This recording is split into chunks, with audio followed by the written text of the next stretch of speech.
Welcome back to the deep dive.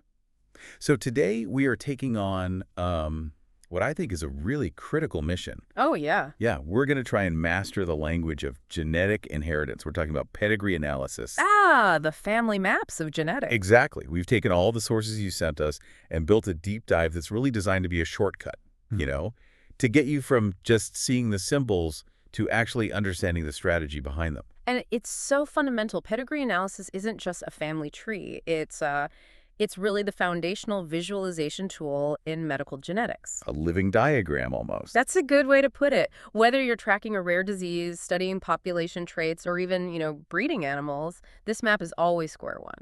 Okay, so let's unpack this map. We'll go through the basics pretty quickly because I think most of our listeners are ready for the strategy part. Right. But first, the visual language. It all relies on a standard set of shapes, right? Right, and it has to be consistent. Squares are always males, circles are always females. And sometimes you see a diamond. Yeah, a diamond just means the gender is unknown or unspecified for that individual. But the really critical information comes from the lines connecting them and, of course, the shadow. The shading is the key. That's what shows the pattern. Exactly. If an individual is affected by whatever trait we're looking at, their symbol is completely shaded in. Unaffected is, well, unshaded. And what about half shaded? I see that a lot in textbook examples. That's for carriers. So, for recessive conditions, a half-shaded symbol represents someone who is heterozygous.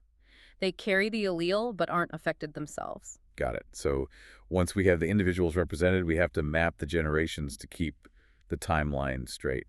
Absolutely crucial. You always start with the oldest known relatives at the very top. We label that generation 1. Roman numeral 1. Right.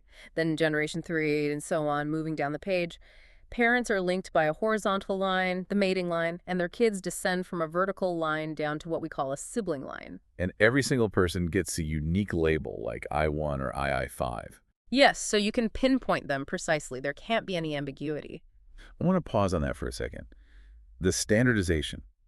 The sources really stress that this isn't just, good practice. It's a necessity. It's a strict necessity. The nomenclature from the National Society of Genetic Counselors, the NSGC, is really the only acknowledged global standard. And that matters because Because in clinical practice, especially now with electronic health records being shared, everyone needs to be drawing the same diagram. Standardization just eliminates confusion. It reduces the risk of misdiagnosis because someone misinterpreted a chart. Okay, so we've got the map in front of us. We understand the symbols. Now, before an analyst even starts looking for a pattern, they make two big assumptions that kind of simplify the problem. They do. These are the two foundational assumptions for any initial read. The first is complete penetrance. Meaning? We assume that if you have the genes for a trait, say one dominant allele or two recessive ones, you will show the trait. The phenotype will be expressed.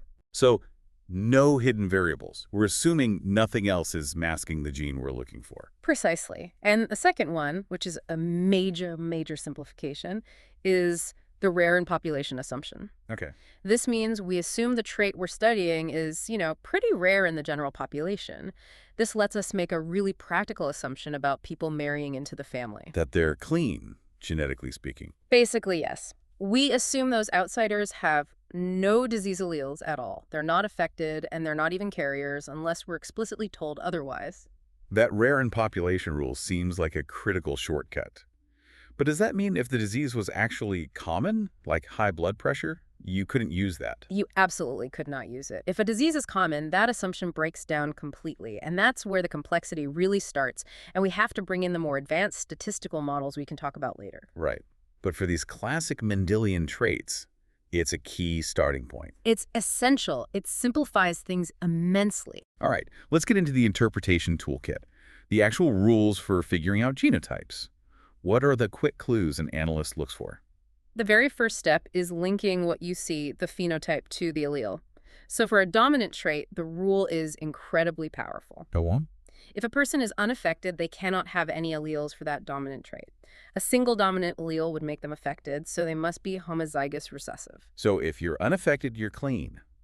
That makes dominant traits really visible on a chart. It does. But for recessive traits, it's different. An unaffected person can be a carrier. They can hide one copy of the allele. Exactly. And because you need two copies for the trait to show up, that's why recessive traits can seem to vanish for generations and then suddenly reappear. Now let's apply this to X-linked traits. The rules are different for males because they only have the one X chromosome. Totally different. Males are hemizygous.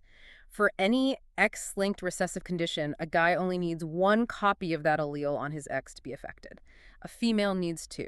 And the transmission pattern is where we start to see the definite proof of X linkage, especially with fathers, right? Absolutely. The rule here is crystal clear.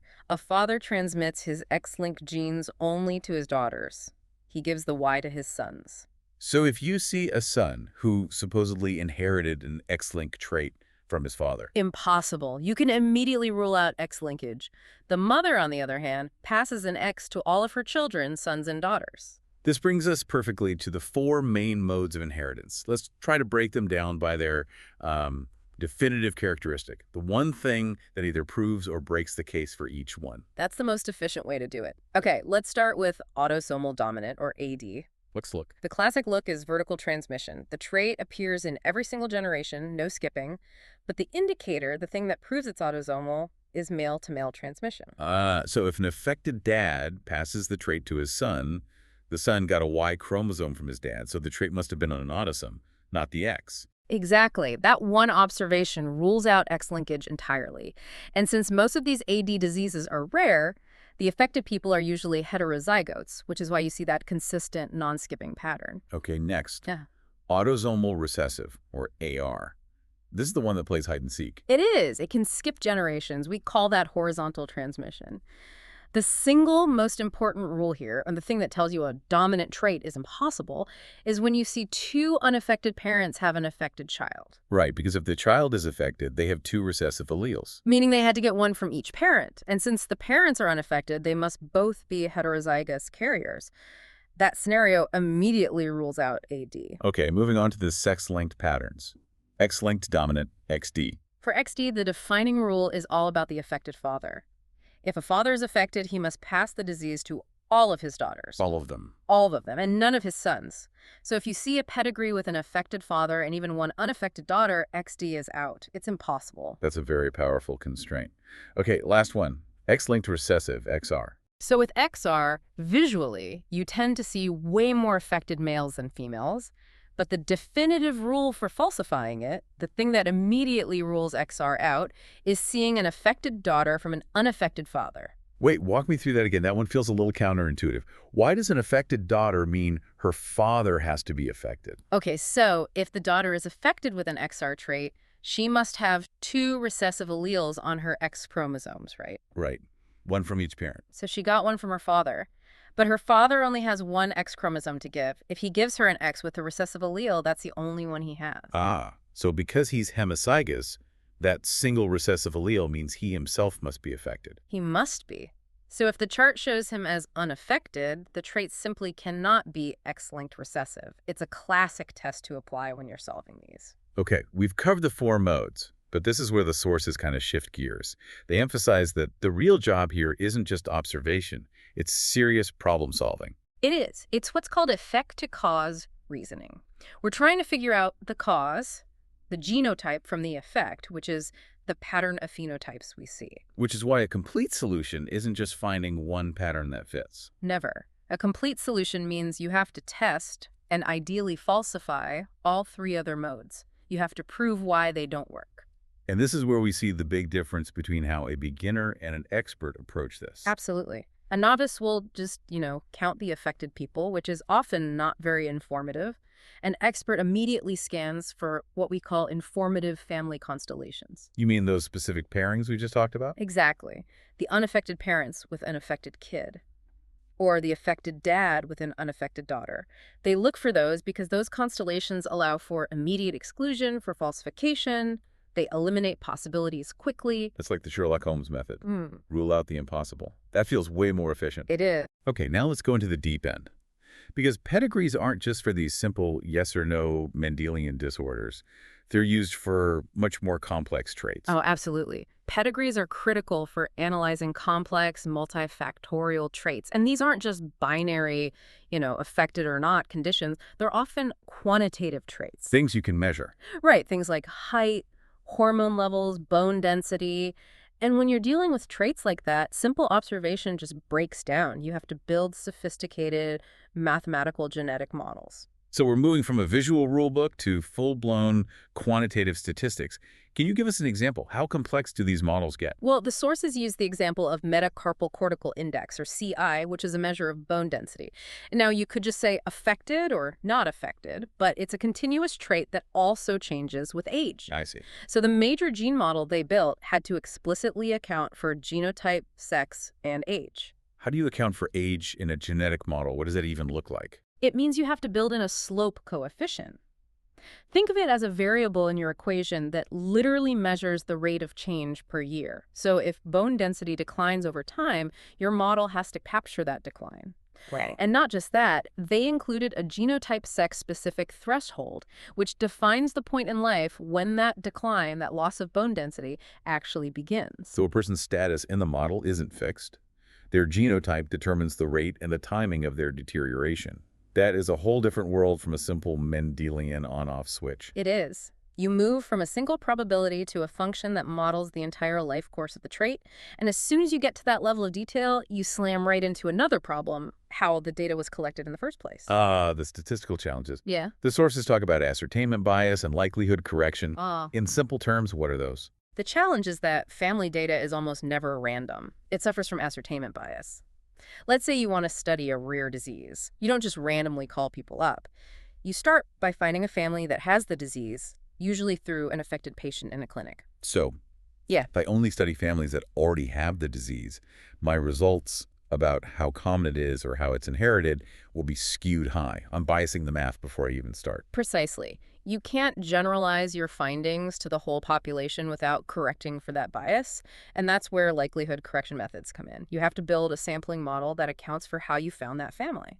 So the analysis isn't just what the chart looks like, but mathematically fixing the fact that you decided to look at that specific family for a reason. It's mandatory for good science. Advanced analysis often compares those detailed model-based analyses with what we call model-free methods. And what's that? Methods like the Haseman-Elston method test for linkage without needing to specify the exact genetic mechanism. It's sort of a check, asking, does the inheritance pattern just follow the chromosomes, regardless of whether the specific rule is AD, AR, or something else? So you use one complex method to build your specific model, another simpler method to just confirm the general linkage is real, and then you have to correct both of them for the bias from how you found the family in the first place. That sounds immensely complex. It's the difference between a classroom diagram and a rigorous, publishable genetic study.